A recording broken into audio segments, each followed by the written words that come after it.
Meet Ciaccona, WutheringWaves pistol-packing, loot-strumming wind bard who came to buff your team and steal your heart while doing it. She's not a meta-breaking carry, but she'll make your DPS look so good you'll think they dropped an album. Today we're breaking down her kit, playstyle, best team, and whether she's worth your pool. Ciaccona, a 5-star Aero resonator who dual wields pistols and moonlights as a musical menace. She's not here to solo your boss fights. Her real gig? Stacking the Aero erosion debuff and juicing your team's damage output. Her basic attacks? They apply erosion. Her forte skill? Quadruple downbeat, applies erosion and pulls enemies into a musical mosh pit. Her outer skill? Wind calling tune, slaps a 100% Aero erosion damage buff, aka your DPS now does double damage for free.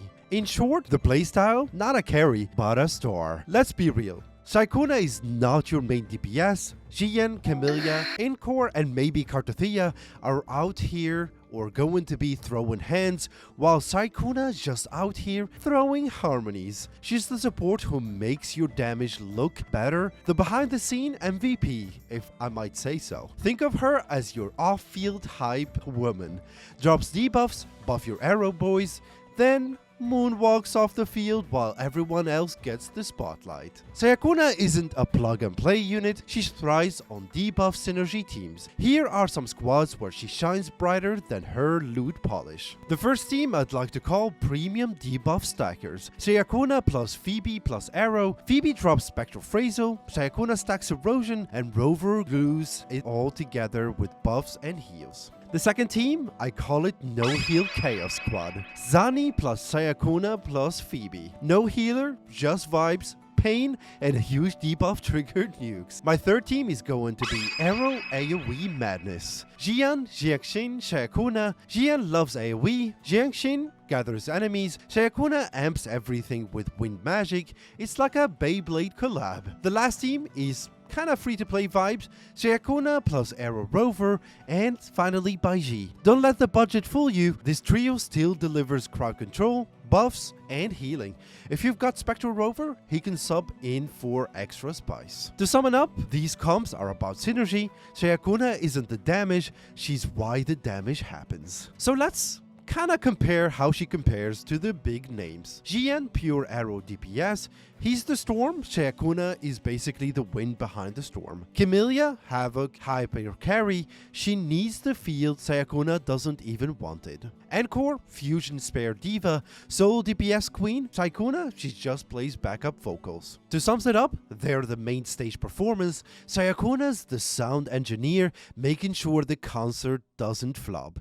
You need both, but doesn't accept the engineer to drop crits. Now let's talk about the design and maybe a bit of the lore. Design-wise, Ciaccona is peak fantasy bard. Red hair, elf ears, tiny horns, floral robes. Animation, gorgeous. She strums a lute mid-fight, poses dramatically, and sums musical windstorms like it's nothing. Lore-wise, she's from Cartethiya, the Italian-coded region full of romance and music. She sings tales of saints and heroes, probably cries over the sunset, and yes, she's described as a sincere and passionate. Translation, she'll buff you and write you poetry basically. So let's break it down if you should pull for her or not. So you should pull for her if you love support characters with style, you're building Aerospectral teams, you enjoy utility debuffs and not being the main DPS yourself, you like bard characters or just really vibed with her loot, and also you might be summoning for Cartethiya as she rumored to be the main sort of buffer or sort of support for Cartethiya. So let's talk also about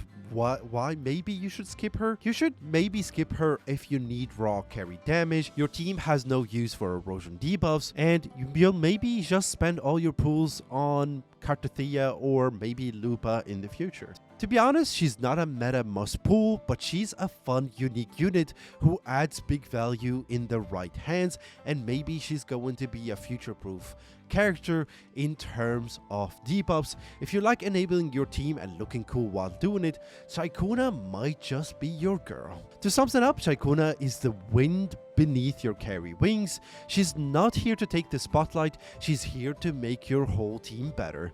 With amazing design, useful support skills, and meme-worthy Bard energy, she's a great pickup if she fits your team. Just don't expect her to carry, she's here to conduct. Let me know down in the comments, are you guys pulling for Ciaccona and why? Or are you saving for someone else like Lupa and maybe the characters that are coming in 3.0? And if this helps you decide, hit that like button harder than Ciaccona hits the chord progression. Thank you so much for watching, and I'll be catching you guys in the next one. Bye bye.